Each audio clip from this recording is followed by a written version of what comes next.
Travel food services limited का share BSE पर 2.38% की बढ़त के साथ 1126.20 पर सूचीबद्ध हुआ है। एनएसई पर 1125 रुपये पर लिस्टिंग हुई कंपनी का बाजार पूंजीकरण 14,222 करोड़ पहुंचा। आईपीओ 2.88 गुना सब्सक्राइब हुआ था।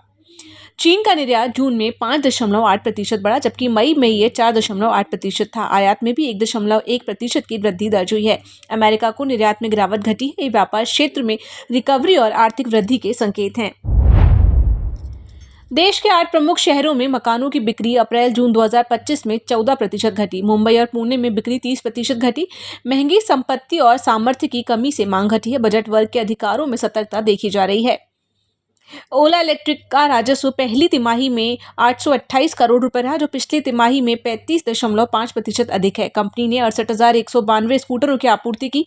संचालन लागत घटाकर 130 करोड़ प्रतिमाह करने का लक्ष्य है। वार्षिक बिक्री 3.25 से 3.75 लाख वाहनों की अनुमानित है।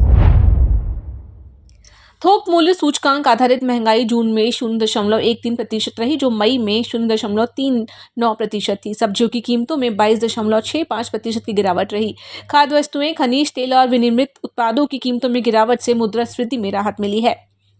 भारत में 88 यूनिकॉर्न स्टार्टअप्स हो चुके हैं। रिलायंस रिटेल $100 अरब की वैल्यू के साथ भारत की सबसे बड़ी यूनिकॉर्न कंपनी है। अमेरिका में 793, चीन में 284 यूनिकॉर्न है। ओपन एआई और बाइट डांस शीर्ष वैश्विक यूनिकॉर्न्स में शामिल हैं।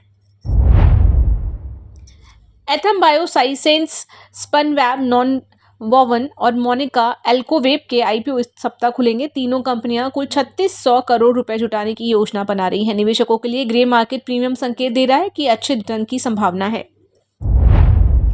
लक्ष्मी डेंटल के शेयरों में सोमवार को तेजी आई। मोतीलाल ओसवाल ने 540 रुपए का टारगेट प्राइस तय किया। कंपनी की सेवाएं तकनीकी आधारित हैं और ब्रांड पहचान मजबूत हो रही है। 26% रिटर्न की संभावना के चलते स्टॉक में निवेश की सलाह दी गई है।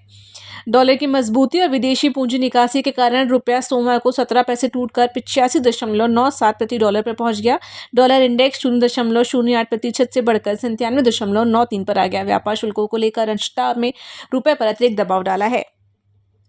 अमेरिकी ट्रेडिंग कंपनी जेन स्ट्रीट ने भारत में कारोबार बहाल करने के लिए 4,840 करोड़ रुपए एस्क्रो अकाउंट में जमा की। राशि सेबी के आदेश के तहत जमा की गई है। कंपनी का ये कदम नियामक अनुपालन और व्यापार फिर से शुरू करने की तैयारी को दर्शाता है।